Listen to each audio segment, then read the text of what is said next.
Everyone, I'm Charlie, and welcome back to another DraftKings DFS slate breakdown. On our agenda, this time we have the Saturday Premier League main classic slate. Only a three-gamer on our hands here, and no like traditional top six team. So that leaves every game super even. Like the biggest favorite is Crystal Palace at plus 138, and that's not even that. Like every game is basically like a 50-50, and it really means you can kind of pick from whoever you want here. Like there's no like Man City that you have to stack. So just this is really an argument to kind of just play who you want to play your guys, and like there's no real reason not to. In terms of projected lineups and set pieces for West Ham, it should be James Ward-Prowse monopoly in this team. The one guy I'd watch out for is whether Aaron Cresswell starts. I think he'd split if he starts, and he usually plays this like left center back role these days.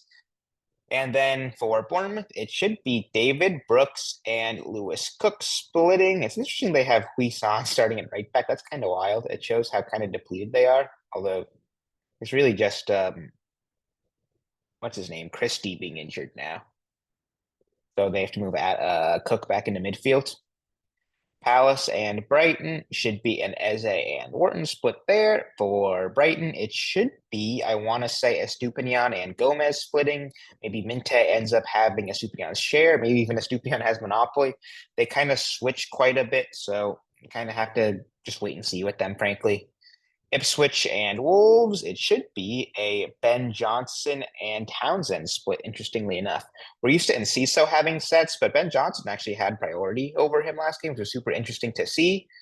And then for Wolves, it should be Eight Nori and João Gomez splitting, I want to say. Maybe Bellegarde ends up splitting with Eight Nori. I think Eight Nori is like your safe guy for sets, and then there's a bit of a question mark whether Bellegarde or Gomez splits. Just have to I'm just gonna wait and see. They didn't have any of like right-sided, right-footed corner set pieces. Like they're an in-swinger team. Like they normally take this side. They only had one corner, and it was on I think this side. I think Sarabia came on and took it anyway. But Aitonori will have something, and then just who knows. All right. In terms of pricing, still have no Goonie. I feel like he's been out for so long. I'm so ready for him to come back just because he's so pickable. Like look at his logs here. Like we're really missing him on sites like this, especially where there's no like real top player. There's Eze, I guess. We'll get into him. Going into the midfielders, like Mateta's like the most expensive healthy forward.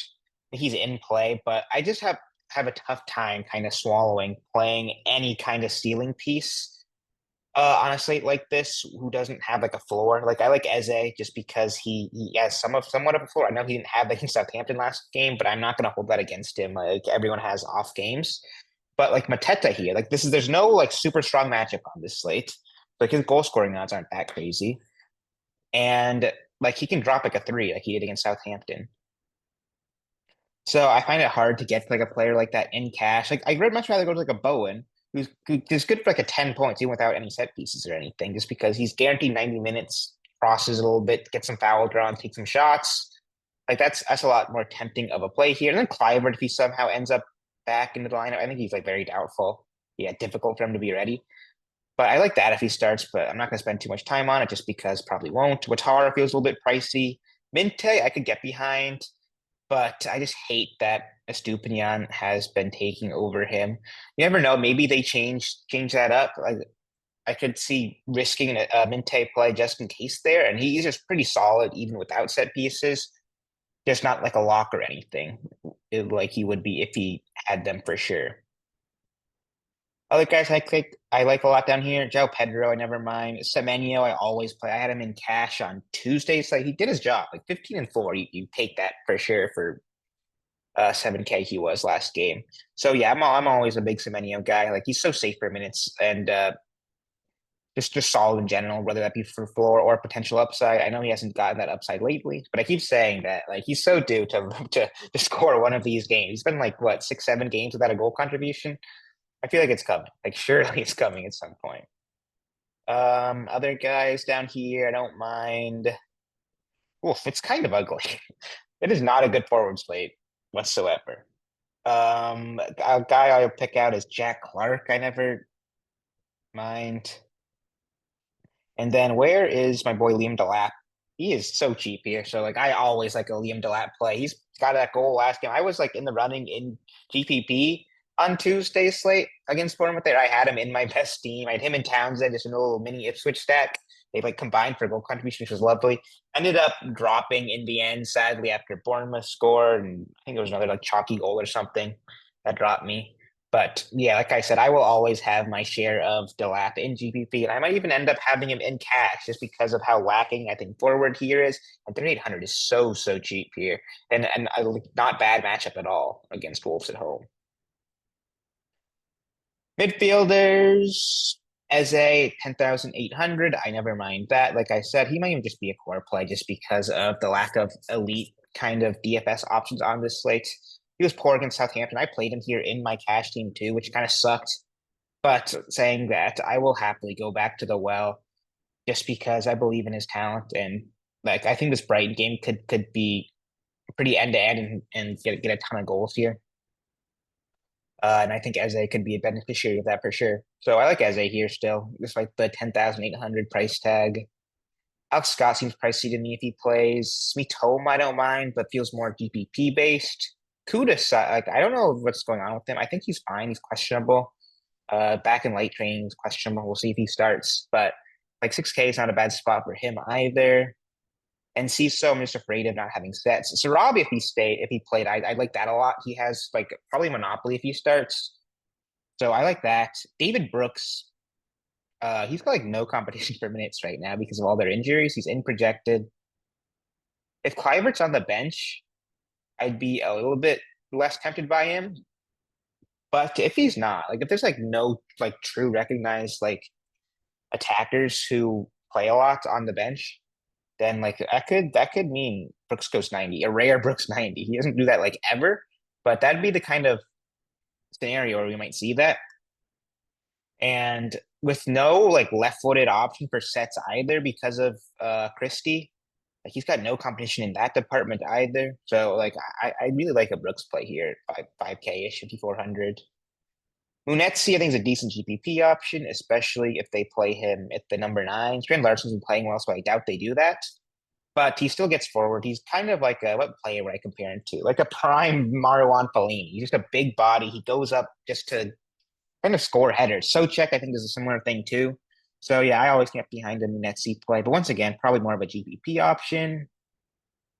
Wharton feels a little bit pricey. Will Hughes, like the same thing as Wharton. Ayari, you can gamble on potentially having sets if he plays, but I think he got Diego Gomez, picked by Diego Gomez on sets last game.